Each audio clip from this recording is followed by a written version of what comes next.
fighting to survive.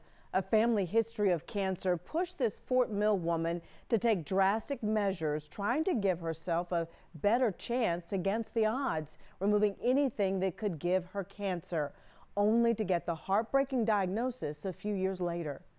To this day, I still am in disbelief.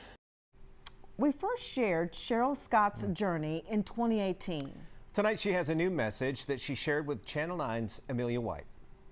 I'm going to do whatever it takes to live. That's been Cheryl Scott's mission since losing her mother to ovarian cancer at 48 and her sister to breast cancer at 41. My GYN doctor said, I don't like your family history.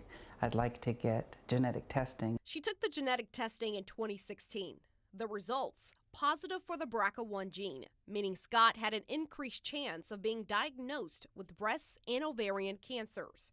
So she did what she believed would give her a fighting chance. I had my ovaries and fallopian tubes removed in 2017, and I had a prophylactic double mastectomy in 2018. So I'm doing everything right to make sure I don't have anything that could cause cancer. Channel 9's Erica Bryant sat down with Scott shortly after those surgeries.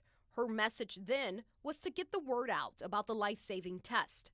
But her message today is eye-opening. To this day, I still am in disbelief. Scott says she started having pain on her right side in May of 2022. 7 months later, she was diagnosed with ovarian cancer. Sometimes I wake up and I'll say, I've been diagnosed with cancer. It literally knocked the wind out of me. Ebony Parson is Scott's OBGYN. She says the news was shocking to hear. I've known her for years at this point. Was one of the cases in which you really felt like you won. 1 month after Scott's diagnosis, she went into surgery and had 27 tumors removed. They removed my spleen, part of my diaphragm, 2 sections of my liver, and the sheath off my bladder. There were tumors everywhere. Unfortunately, for the women who then remove the ovaries, there is still a small chance, single digit, 3 to 5% chance that you could still, in theory, get an ovarian cancer. Which is the message Scott now wants women to know. With having the surgeries, I thought that I literally had a false sense of security. You just don't think you could get cancer because you don't have ovaries.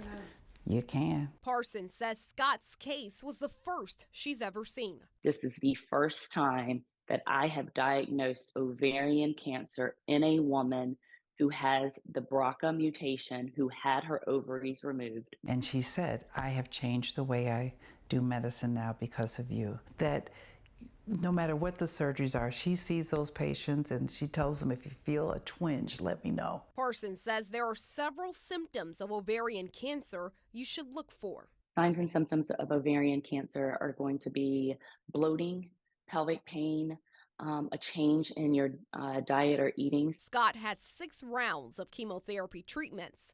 Her last round was the day after she turned 66. I rang the bell, and even the nurses said it was one of the most emotional bell ringing ceremonies they had seen. I went through this walk so that someone else may not have to go through it. In Fort Mill, Amelia White, Channel 9 Eyewitness News.